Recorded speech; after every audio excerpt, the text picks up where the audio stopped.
বাঙালিদের সর্বশ্রেষ্ঠ খাবারগুলির মধ্যে আলু পোস্ত কিন্তু অন্যতম। ফুলকপি দিয়ে আলু পোস্ত জাস্ট দারুণ খেতে লাগে।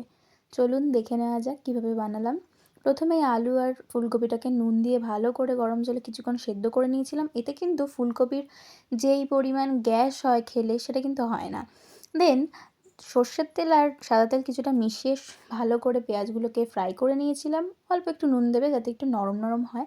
দেন ফুলকপি আর আলুটাকে দিয়ে ভেজে নিয়ে খানিকটা নুন হলুদ দিয়ে ভালো করে নাড়াচাড়া করে একটু হালকা লাল লাল হয়ে আসলেই কিন্তু আমার আগে থেকে করে রাখা পোস্ত এবং কাঁচা লঙ্কার পেস্টটা আমি ঢেলে দেবো।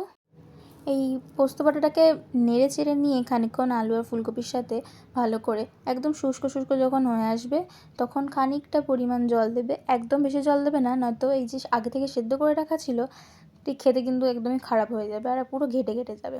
তো লাস্টে সর্ষের তেল ছড়িয়ে দিয়ে সার্ভ করলাম গরম গরম ফুলকপি আলু পোস্ত। কেমন হয়েছে জানি।